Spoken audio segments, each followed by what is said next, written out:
এই মাসটি আল্লাহ পাক রব্বুল আলামিনের কাছে সম্মানিত এবং সম্মানিত মাসে কিছু আমল রয়েছে।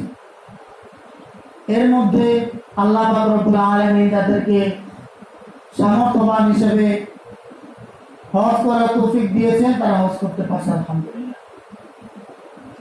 এবং যাদেরকে হজ করার তৌফিক দেননি তারা অন্যান্য আমল করার সুযোগ পাবে ইনশাআল্লাহ। আর এই দিন হজ মাসের অন্যতম একটি আমল হচ্ছে কুরবান।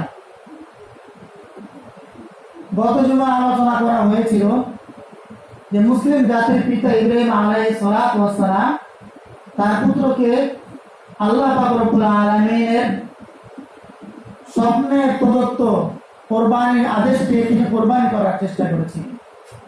আর এই কোরবানের আদর্শ হিসাবে মুসলিম উম্মাহ গোটা পৃথিবীর মধ্যে কোরবানি করে থাকে। যেহেতু কোরবানিটা একমাত্র আল্লাহ পাক রব্বুল আলামিনকে রাজি খুশি করার জন্য করা হয়ে থাকে, তাহলে কাজটা করা অনেক গুরুত্বপূর্ণ। এই কারণে আল্লাহ পাক রব্বুল আলামিন কোরআনুল কারীমের মধ্যে বিশ্বনবী রাহমাতুল আলামিন সাল্লাল্লাহু আলাইহি ওয়াসাল্লামকে উদ্দেশ্য করে বলেন,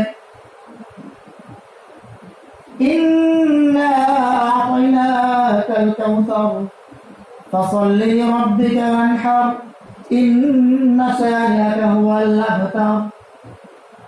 আল্লাহ পাক রব্বুল আলামিন বলতেছেন, ইন্না আ'তাইনাকাল কাউসার, নিশ্চয় আমি আল্লাহ পাক রব্বুল আলামিন তোমাকে এককভাবে নির্দিষ্ট করে তোমাকে আমি কি দিয়েছি? কাউসার দান করেছি। হাউজে কাউসারের মালিককে একমাত্র বিশ্বনবী রাহমাতুল্লাহ আলাইহি সাল্লাল্লাহু আলাইহি ওয়াসাল্লাম। তাকে উদ্দেশ্য করে বলতেছেন, ফাসাল্লি লিরাব্বিকা ওয়ানহার, তুমি তোমার প্রতিপালকের উদ্দেশ্যে নামাজ আদায় করো, ওয়ানহার, এবং একমাত্র প্রতিপালককে উদ্দেশ্য করে কোরবানি করো। তাহলে কোরবানিটা একমাত্র কার জন্য? আল্লাহ পাক রব্বুল আলামিনের জন্য। নামাজটা একমাত্র আল্লাহ পাক রব্বুল আলামিনের জন্য। এবং কোরআনুল কারীমের মধ্যে অন্যত্র আয়াতে কারিমার মধ্যে আল্লাহ পাক রব্বুল আলামিন বলেন, কুল ইন্না সলাতি ওয়া নুসুকি ওয়া মাহইয়ায়া ওয়া মামাতি লিল্লাহি রাব্বিল আলামিন। আল্লাহ পাক রব্বুল আলামিন বলেন, নবী মুহাম্মদ আপনি বলুন, ইন্না সলাতি ওয়া নুসুকি, নিশ্চয় আমার নামাজ, আমি যে নামাজ আদায় করি, ওয়া নুসুকি, আমার কুরবানি, ওয়া মাহইয়ায়া ওয়া মামাতি, আমার জীবন আবার মৃত্যু, লিল্লাহি রাব্বিল আলামিন, একমাত্র বিশ্ব জাহানের অধিপতি আল্লাহ পাক রব্বুল আলামিনের জন্য। তাহলে নামাজ, রোজা, কোরবানি, যাকাত, জীবন, মৃত্যু সবগুলো কার জন্য? একমাত্র আল্লাহ পাক রব্বুল আলামিনের জন্য।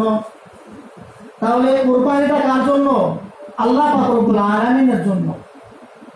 তাহলে কোরবানিটা যেহেতু একমাত্র আল্লাহ পাক রব্বুল আলামিনের জন্য, তাহলে নিয়তটা একমাত্র আল্লাহ পাক রব্বুল আলামিনের জন্য খাস করতে হবে। খালেদ দিলে আল্লাহ পাক রব্বুল আলামিনের জন্য এই কোরবানিটা করতে হবে। যে কোরবানিটা করার চেষ্টা করছিলেন মুসলিম জাতির পিতা হযরত ইব্রাহিম আলাইহিস সালাতু ওয়াস সালাম। কিন্তু বর্তমান জামানায় আমাদের মুসলমানদের ধর্মীয় জ্ঞান না থাকার কারণে, নিয়তের গড়বড়ের কারণে অনেক সময় দেখা যায় কোরবানি করছে, কিন্তু তার কোরবানিটা নিয়ত ঠিক না থাকার কারণে এই কোরবানিটা কবুল হচ্ছে না। শুধুমাত্র গোশত খাওয়ার মধ্যে এটা সীমাবদ্ধ হয়ে যায়। তাহলে কোরবানি করলাম তার জন্য, আল্লাহ পাক রব্বুল আলামিনের জন্য, কিন্তু নিয়তের গড়বড়ের কারণে, নিয়তের ক্ষেত্রে ইখলাস না থাকার কারণে কি হয়েছে? সে কোরবানিটা আল্লাহ পাক রব্বুল আলামিনের দরবারে কবুল হয়। অথচ আল্লাহ পাক রব্বুল আলামিনের হাবিব সাল্লাল্লাহু আলাইহি সাল্লাম বলেছেন, যে ব্যক্তি কোরবানি করবে, যে ব্যক্তি কোরবানি করবে, সেটা গরু হোক, মহিষ হোক, উট হোক, দুম্বা হোক, ভেড়া হোক, বকরি হোক, যে প্রাণী সে কোরবানি করুক না কেন, বিশ্বনবী রাহমাতুল্লাহ আলাইহি সাল্লাল্লাহু আলাইহি সাল্লাম বলেছেন, বিকুল্লি শাহরাতিন হাসানাতুন, প্রত্যেকটা ফসলের বিনিময়ে আল্লাহ পাক রব্বুল আলামিন এক একটি করে সওয়াব দেন। সুবহানাল্লাহ। দুনিয়ার কোনো মানুষ এমন নাই যে নিজের পালের কোনো বকরির প্রশংসা করে শুনছে, এমন সচরাচর ব্যক্তি পাওয়া দুষ্কর। তাহলে আল্লাহ পাক রব্বুল আলামিন যাকে যে কোরবানি করার তৌফিক দিয়েছে তার সওয়াব কি পরিমাণ।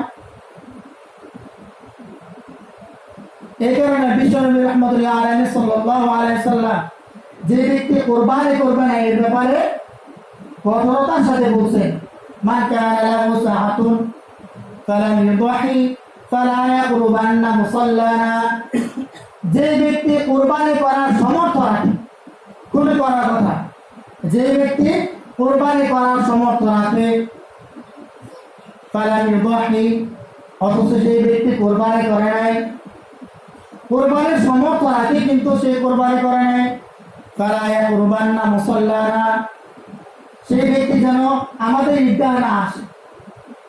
তাহলে চিন্তা করেন কত মারাত্মক একটা কথা। বিশ্বনবী রাহমাতুল্লাহ আলাইহি সাল্লাল্লাহু আলাইহি সাল্লাম তিনি খুব মাধুর্যতার সাথে কথাবার্তা বলতেন, কিন্তু মুসলমানদের এত ঐতিহ্য এবং খুব সুন্দর একটা ইতিহাস থাকা সত্ত্বেও, সমর্থ থাকা সত্ত্বেও সেই ব্যক্তি আল্লাহর রাস্তায় কোরবানি করলো না, নিজের কৃপণতা মানুষের কাছে প্রকাশ করলো, প্রদর্শন করলো, তাহলে সে তো মুসলমানদের কাতারই পড়ে না। এই জন্য আল্লাহ হাবিব সাল্লাল্লাহু আলাইহি সাল্লাম সতর্ক বাণী হিসেবে এই কথা বলছেন। তাহলে আমরা সকলেই নিজেদের নিয়তকে খালেজ করব। যদি আমাদের নিয়তকে খালেজ করতে না পারি তাহলে এই কোরবানি করে কোনো ফায়দা হবে না। কারণ গোশত তো অনেকে সাধারণভাবে স্বাভাবিকভাবে মানুষ খায়, কিন্তু কোরবানির দিন যে গোশতটা খায় এটার ফজিলত অনেক বেশি। গোশত খাইলেও সওয়াব পাইল, গোশত খাইলেও সওয়াব পাইল, কিন্তু সারা বছর গোশত খেয়ে সওয়াব হবে না। কেউ বলতে পারবে না আজকে গোশত খাইছে এই জন্য কি হবে। আল্লাহ পাক রব্বুল আলামিন প্রত্যেকটা পশুর এই পশম অনুযায়ী আল্লাহ পাক রব্বুল আলামিন সওয়াব বেরম বলতে পারে। তাহলে নিয়তটা কি করতে হবে? খালেজ করতে হবে। আর আল্লাহ পাক রব্বুল আলামিন যাদের উপরে এই কোরবানি ওয়াজিব করবেন তাদের জন্য একটা নির্দিষ্ট সময়সীমা এবং বয়স নির্ধারণ করছেন, কিছু ক্যাটাগরি আল্লাহ পাক রব্বুল আলামিন দিয়েছেন। আল্লাহ পাক রব্বুল আলামিন যাদেরকে এই জিলহজ মাসের 10, 11, 12 এই নির্ধারিত দিন পর্যন্ত যাদেরকে যাকাতের অর্থ যাদের কাছে থাকবে নিজের প্রয়োজনীয় জিনিসপত্রের বাইরে, তাদের জন্য আল্লাহ পাক রব্বুল আলামিন কোরবানিকে ওয়াজিব করেছেন। সুবহানাল্লাহ। কোরবানিকে আল্লাহ পাক রব্বুল আলামিন তাদের জন্য ওয়াজিব করছেন যে ব্যক্তির সম্পদ আছে 52.5 তোলা রূপা, 7.5 তোলা স্বর্ণ, এই পরিমাণ অর্থ সম্পদ যাদের আছে ওই ব্যক্তির যাকাত খরচ হয় কিভাবে? 1 বছর অতিক্রম হওয়ার পরে। আজকের এই তারিখ অথবা এই চাঁদের 1 তারিখ, আগের বছর এই চাঁদের 1 তারিখে কি হবে? আমার জন্য যাকাত ওয়াজিব হবে। কিন্তু এই কোরবানিটা ওয়াজিব হবে এর জন্য এই শর্ত না। এই 3 দিনের মধ্যে যার এই সম্পদ আছে তার জন্য কি হবে? কোরবানি ওয়াজিব হয়ে যাবে। যদি কোনো ব্যক্তির একটা সম্পদ আছে, একটা জমি আছে, যে জমিটা সে কি করে না, ব্যবহার করে না, ওই জমিও তার জন্য কি হয়ে যাবে? যদি যাকাতের অর্থ সম্পদের সমপরিমাণ অর্থ হয়ে যায় ওই জমি থাকার কারণে তার জন্য কোরবানি ওয়াজিব। সুবহানাল্লাহ। কোন ব্যক্তি যদি এই কোরবানির সময় অথবা আগ মুহূর্তে মান্যতের নিয়ত করে তার জন্য ওই কোরবানি করাটা ওয়াজিব হয়ে যায়। কোন গরিব ব্যক্তি যদি কোরবানির সময় অথবা এই সময় যদি মান্যতের নিয়ত করে যে আমি যদি সুস্থ হই, ছেলে যদি সুস্থ হয়, এই দিন আমি কি করবো? কোরবানি করব, তাহলে তার জন্য একটা কোরবানি করা ওয়াজিব। আর কোন ধনী ব্যক্তি যদি কোরবানি তার জন্য ওয়াজিব হয়ে গেছে, সেও কি করছে? এই কোরবানির দিনগুলোর মধ্যে অথবা এই অবস্থায় সে কি করছে? মান্যত করছে তাহলে তার জন্য কোরবানির দুইটা পশু তার জন্য কোরবানি করা উচিত। তাহলে দেখেন আল্লাহ পাক রব্বুল আলামিন যাদেরকে কোরবানি ওয়াজিব করছেন তাদের এই বিষয়গুলো খেয়াল রাখা দরকার। অনেকে এরকম মনে করি যে ঈদের আগ পর্যন্ত আমার টাকা পয়সা ছিল না, সমস্যা ছিল, হঠাৎ করে আমার ঈদের দিন যার কাছে ৫০০ টাকা পাইতাম সে আমাকে হঠাৎ করে টাকা পাঠাই দিচ্ছে। ১ লাখ টাকা তার কাছে আমি পাইতাম, সে আমাকে ১ লাখ টাকা দিয়ে দিচ্ছে। ওই ব্যক্তি ওই দিন ১০ দিন হজ, ১১ দিন হজ, ১২ দিন হজ, এই দিনের মধ্যে যদি কোনো ব্যক্তি এই টাকাগুলো পেয়ে যায় তার জন্য কোরবানি ওয়াজিব। সুবহানাল্লাহ। আমরা হয়তো এরকম অনেকের এরকম চিন্তা চেতনা ধারণা করে থাকি যে কোরবানির আগ পর্যন্ত যদি টাকা থাকে তাহলে কোরবানি করবো। বিষয়টা এত সহজ না। আমার এই পরিমাণ সময়ের মধ্যে যদি আমার কোরবানি ওয়াজিব হয়ে যায় আমি এই কোরবানি করতেই হবে। আর যদি আমি কোরবানি না করি আল্লাহ পাক রব্বুল আলামিন কিয়ামতের দিন আমাকে এই কোরবানি না করার কারণে পাকড়াও করবে। এই জন্য এই বিষয়টা আমাদেরকে খেয়াল করতে হবে। ব্যক্তির পরিবার স্ত্রীর মোহর দেওয়া থাকে অথবা তার জন্য নিজের স্বতন্ত্র এই যাকাতে সম্পূর্ণ অর্থ কারো থাকে, তাহলে স্ত্রীর আলাদাভাবে কোরবানি দেওয়াটা উচিত। অনেকে এরকম মনে করি যে আমার পরিবারের মধ্যে আমি কোরবানি করবো, এটাই ওয়াজিব আদায় হলো, এরকম না। আমার স্ত্রীও যদি ৬৫ অথবা ৭০,০০০ টাকা নিজের থাকে তাহলে আমার স্ত্রীর জন্য আলাদাভাবে কোরবানি ওয়াজিব। মহিলাদের মধ্যে এই জ্ঞানটা হয়তো নাই অথবা পুরুষের মধ্যে এই জ্ঞানটা থাকে না, না থাকার কারণে অধিকাংশ নারীরা অর্থ সম্পত্তি থাকা সত্ত্বেও তারা কোরবানি করে না। আল্লাহ পাক রব্বুল আলামিন এই জ্ঞান না থাকার কারণে হয়তো আল্লাহ পাক রব্বুল আলামিন শাস্তি তো কম দিবেন, কিন্তু আমাদের যদি এই জ্ঞান থাকে আমরা জেনে নেই এই মাসালা বোঝার পরে যদি কোরবানি না করি কোরবানির ওয়াজিব করার কারণে আল্লাহ পাক রব্বুল আলামিন শাস্তি দিবেন। নাউজুবিল্লাহ।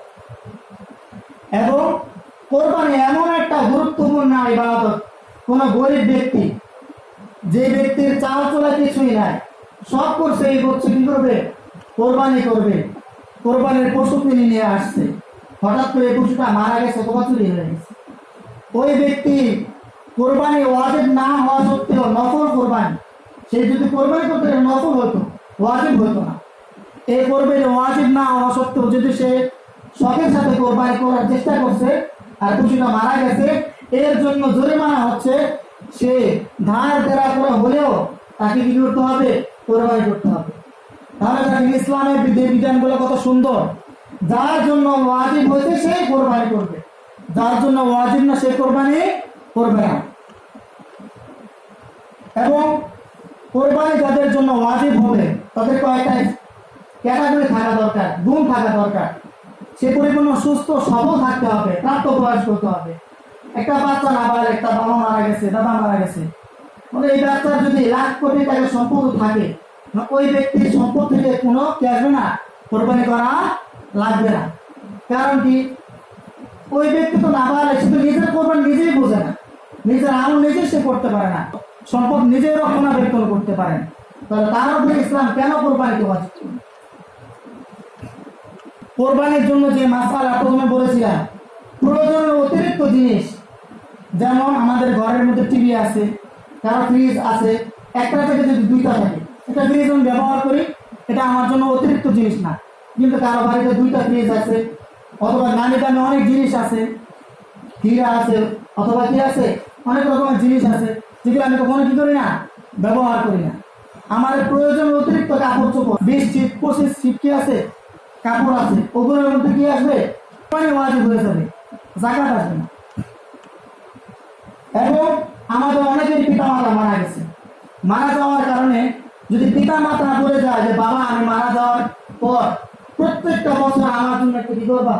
কোরবানি করবা, তাহলে ওই মৃত ব্যক্তির যে সম্পদ আছে ওই সম্পদ 3 ভাগের 1 ভাগ, যদি কোনো ব্যক্তির 3 লাখ টাকা থাকে তো 3 লাখের 1 লাখ টাকা কি করবে? ওই পরিমাণ সম্পত্তি কি করতে হবে? কোরবানি করাটা কি হয়ে যাবে? ওয়াজিব হয়ে যাবে। কেন কি? ওসিয়ত করে গেছে।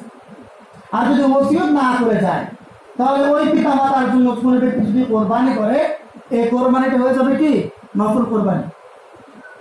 আমাদের অনেকেই এরকম চিন্তা চেতনা কাজ করে, ঢাকা শহর এবং অন্যান্য জায়গাও দেখেছি, বলে যে আমার বাবার নামে কোরবানি করে, তখন তাদেরকে বলে দেওয়া, যদি আলেম ওলামা হয় অথবা সে যদি বসে, তখন তাদেরকে বুঝিয়ে দেওয়া হয় আপনার কোনো কোরবানির ওয়াজিব আপনার বাবার উপরে না। আপনার আগে কোরবানি করেন, এরপরে যদি অংশ থাকে অথবা টাকা বাকি থাকে, অংশ বাকি থাকে, তখন আপনি কি করবেন? নফল হিসেবে তাদের নাম দিয়ে আল্লাহ পাক রব্বুল আলামিনের জন্য কি করবেন? কোরবানি করবেন। নিজের দাবি তো হবে আগে, নিজের টাকা দিতে হবে, মা বাবা নাও দাও, মা বাবা দেওয়া যাবে, কোনো সমস্যা নেই। অনেকে এরকম আছে মনে করে কি যে আমার নামে কোরবানি করছি, আসলে আমাদের পক্ষ থেকে কোরবানি করছি। কোরবানিটা একমাত্র আল্লাহ পাক রব্বুল আলামিনের জন্য, কারণ আমরা বলতেছি বিসমিল্লাহি আল্লাহু আকবার, আল্লাহর নামে শুরু করছি। কিন্তু এই নামগুলো কেন আসে? নামগুলো আসে এই জন্য যে নামগুলো দ্বারা এই ব্যক্তিদের পক্ষ থেকে কোরবানি করা হচ্ছে। কোন ব্যক্তি যদি ভুলবশত কোনো ব্যক্তির নাম না নিয়ে কোরবানি করে ফেলে, কোরবানি হচ্ছে। কারণ কার কোন কোরবানি করা হচ্ছে এটা আল্লাহ রাব্বুল আলামিন সব জায়গায় জানে। গর্তের পিঠে থেকে শুরু করে সমুদ্রের অতল গহ্বরে যে বালুকণা নড়াচড়া করে সবকিছু আল্লাহ রাব্বুল আলামিনের কাছে জানা আছে। এই জন্য আমরা এই বিষয়গুলো কি করবো? খেয়াল করে রাখবো। কোন ব্যক্তির যদি যৌথ মালিকানা সম্পদ থাকে, আমার বাবা সম্পদ রেখে গেছে, কোনো জমি করে নাই, অথবা বাবা জীবিত আছে, যৌথ মালিকানা একটা জায়গা আছে অথবা একটা ফ্যাক্টরি আছে, আমরা 7 ভাইতে কি করি? এটাকে দেখশন করি, দেখভাল করি। এখন সাধারণত কোরবানি ওয়াজিব হবে এটা তোমরা বুঝতে পারতেছি না। তখন শর্ত কি?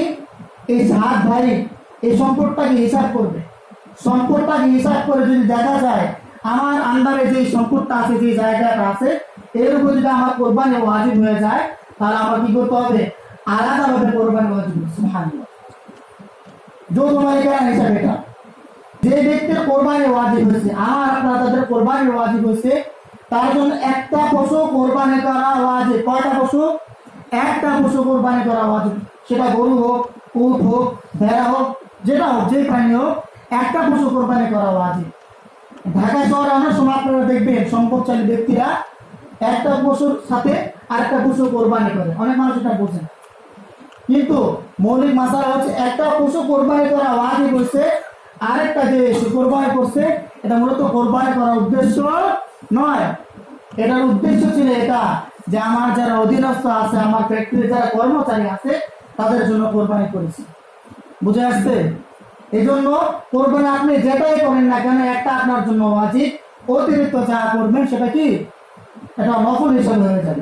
ঋণগ্রস্ত ব্যক্তি, আমাদের অনেক মানুষ আছে ঋণগ্রস্ত, তারা 50,000 কার 60,000 টাকা ঋণ আছে। আবার অনেক ঢাকা শহর অনেক বিলিনিয়ার তার কি আছে? টাকা পয়সা, অর্থ সম্পদের মালিক, 5 কোটি টাকা সম্পদ আছে, তার আবার 7 কোটি টাকা ঋণ আছে। কিন্তু সম্পদ ছাড়াও তার যে জায়গা আছে, মিল ফ্যাক্টরি, ইন্ডাস্ট্রি আছে, এগুলো মিলে দেখা যাবে তার অনেক সম্পদ। কিন্তু যদি তার সম্পদটা এই পরিমাণ হয়, তার সম্পূর্ণ ঋণ যদি সে আদায় করে ফেলে, সম্পূর্ণ ঋণ সে আদায় করে ফেললে সে কি হয়ে যাবে? দেউলিয়া হয়ে যাবে, গরিব হয়ে যাবে, তার কোনো সম্পদ বাকি থাকবে না। তাহলে ওই ব্যক্তির জন্য কোরবানি ওয়াজিব হবে না। বিষয়টা আবার বুঝি। আমার যদি একটা বাড়ি আছে, আর কোনো কিছুই নাই, এই বাড়ির উপরে যদি আমার কি থাকে? সরকারিভাবে ট্যাক্স থাকে অথবা কোনো ব্যাংক থেকে লোন নেওয়া থাকে, ব্যাংকের লোকেরা এসে যদি আমার এই জায়গাটাকে নিয়ে নেয়, আমার আর কোনো অর্থ সম্পদ কিছুই বাকি থাকবে না, তাহলে আমার জন্য কোরবানি ওয়াজিব হবে না। আর যদি এমন হয় এই সম্পদ এটা নিয়ে যদি গেল, আমার অন্য অর্থ সম্পদ আছে, টাকা পয়সা আছে, অন্য বিষয় আছে, তাহলে আমার জন্য কি নাই? কোরবানি ওয়াজিব হওয়ার জন্য কোনো বাধা নাই। সুবহানাল্লাহ। এবং কোরবানির দিনে উত্তম হলো কোরবানি করা। আমি যদি কোরবানির দিন 10,000 টাকা দান করে দিই, এই 10,000 টাকা দান করা চাইতে উত্তম হচ্ছে এই পরিমাণ একটা খাসি এবং কোনো একটা প্রাণী নিয়ে এসে আল্লাহ পাক রব্বুল আলামিনের নামে কোরবানি করে ফেলা। কারণ বিশ্বনবী রাহমাতুল্লাহ আলাইহি সাল্লাল্লাহু আলাইহি সাল্লাম বলেছেন, এই কোরবানির দিন যে পশুটাকে জবাই করা হলো, কাটা হলো, এটা আমার কাছে অনেক পছন্দনীয়। এবং কোরবানির দিন যে পশুটাকে আমরা কোরবানি করি, এই কোরবানি করার কারণে আল্লাহ পাক রব্বুল আলামিন এই পশুটার রক্ত মাথা, খুর এবং রক্ত মাথা চামড়া নিয়ে আল্লাহ পাক রব্বুল আলামিনের কাছে কিয়ামতের দিন দাঁড়াবে। সুবহানাল্লাহ। তাহলে যাদের উপর কোরবানি ওয়াজিব হচ্ছে, আমরা কোরবানি করবো তো ইনশাআল্লাহ, এটাকে খেয়াল করতে হবে। এরপরে যদি শরীয়তের নিয়ত কোনো ব্যক্তি পশু কোরবানির জন্য একটা পশু কিনছে, যে আমি আমার কাছে 1 লাখ টাকা আছে, আমার যারা শরীর তাদের হঠাৎ কি হয়েছে, সমস্যা হয়েছে, কিন্তু তারা বলছে আজকে আমি গরু কিনতে পারতেছি না, আগামীকালকে ঈদ, এখন মাত্র আছে সময় 2 দিন 1 দিন বাকি। গতকালকে গরুর দাম কি ছিল, কিছুটা কম ছিল, এখন আমার কাছে 1 লাখ টাকা আছে, আমার সাথে শরীর আছে কি, দুইজন তবে একজন ব্যক্তি শরীর হবে। আমি যদি আগে ভাই পশু কোরবানির জন্য কোরবানির পশুটা কিনে ফেলি, আগে ভাই নিজের টাকা দিয়ে কিনে ফেলি, এরপরে আমার ওই টাকার মধ্যে অন্যান্য ব্যক্তিদেরকে শরীর করা যায়। অনেকে এরকম মনে করে যে আমি যেহেতু কোরবানির পশু কিনা ফেলছি, আমার তো এই পরিমাণ টাকা আছে, তাহলে আমি যদি আমি কিছু শরীর করতে পারবো না। না, ইসলামের মধ্যে এই বিধানটা খুব সহজ। এর সাথে কি করতে পারবে, অন্যান্য ব্যক্তিদেরকে শরীর করতে পারবে। কোরবানির সাথে আকিকা, কোরবানির সাথে বিয়ের অন্যান্য আনুষঙ্গিক নিয়োগ করা কোনো সমস্যা নাই।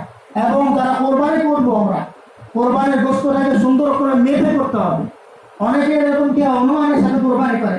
দেখেন, আমরা যখন গোশত কেনার জন্য বাজারে যাই, তখন বাজারে 1 টুকরা গোশত একটু কম দিলে আমরা কি করি, পয়সার সাথে কথা বলি না। তাহলে কোরবানির দিন একটা ফজিলতপূর্ণ আমল, ওই দিন যদি আমরা হিসাব না করে কোরবানি করি, তাহলে যে গোশতের টুকরা বেশি গেল সেটা কি হয়ে গেল, সুদ হয়ে গেল, নাউযুবিল্লাহ। এই জন্য আমরা এই নিয়মগুলা খারেজ করার চেষ্টা করব। এবং কোরবানির দিন আরেকটা গুরুত্বপূর্ণ মাসালা, গত ঈদে অথবা বিগত ঈদে আমরা অনেকে দেখছি কোরবানির দিনে অনেক মানুষ মারা যায়। যদি এরকম কোনো ব্যক্তি থাকে যার উপরে কোরবানি ওয়াজিব হচ্ছে, সে কোরবানি পশু কিনেছে, সে ব্যক্তি মারা গেছে, ওই ব্যক্তির জন্য কোরবানি করাটা কি থাকে না, ওয়াজিব থাকে না। তখন তার যারা ওয়ারিশ হয়ে যায়, তারা কি হয়ে যায়, ওই পশু অথবা ওই অংশের মালিক হয়ে যায়। তারা ইচ্ছা করলে সেইটা কি করবে, কোরবানি করবে, কি উদ্দেশ্যে, ইসরায়েল ফলানোর উদ্দেশ্যে।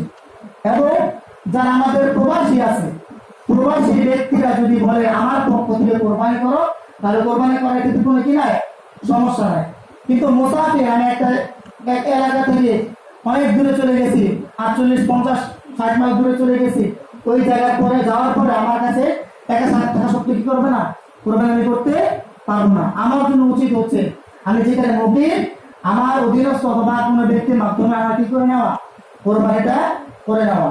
গায়ে ওয়াজিব কোনো ব্যক্তি শখের বসে কোনো অবস্থাতে কোরবানি করার চেষ্টা না করা, কারণ ইসলাম শান্তির ধর্ম, ইসলাম মানবতার ধর্ম। আপনি নিজের উপরে যেটাকে চাপিয়ে দেওয়া হয়নি, আপনি এটাকে যদি চাপিয়ে দেন, তাহলে আপনার জন্য এটা কি হবে, ভুল হবে। কোরবানির পশু যখন কিনতে যাব, তখন পশুগুলা দাঁত দেখবো। গরুর জন্য 2 বছর, ভেড়া বকরি এর জন্য দুম্বার জন্য 1 বছর, অথবা 1 বছর না হলেও যদি 6 মাস হয়, দেখে এটাকে মনে হয় হৃষ্টপুষ্ট 1 বছরের মতো মনে হয়, তাহলে এটাতে কি করা যাবে, কোরবানি করা যাবে। এবং উটের জন্য 7 বছর। এবং সমাজের মধ্যে যেগুলো গৃহপালিত পশু বলে, এটাকে কোরবানি করতে পারবে। নীল গরু অথবা মুক্ত মুখ হরিণ দিয়ে কি করা যাবে না, কোরবানি করা যাবে না। অনেক মানুষ এটাকে নিয়ত করে প্রশ্ন করে। এই জন্য কোরবানির যে বিষয়গুলো বললাম, এই বিষয়টাকে আমরা খুব মনোযোগ সহকারে শুনবো। এবং অন্যান্য মাসাইল, অনেক বিস্তারিত মাসাইল ছিল, কিন্তু সময়ের সংক্ষিপ্ততার কারণে আলোচনা করতে পারলাম না। যাদের মনে কোনো সন্দেহ আছে, সন্দেহ হবে, অবশ্যই আমার কাছে আসবেন, ইনশাআল্লাহ মাসাইল বুঝিয়ে দেওয়া হবে।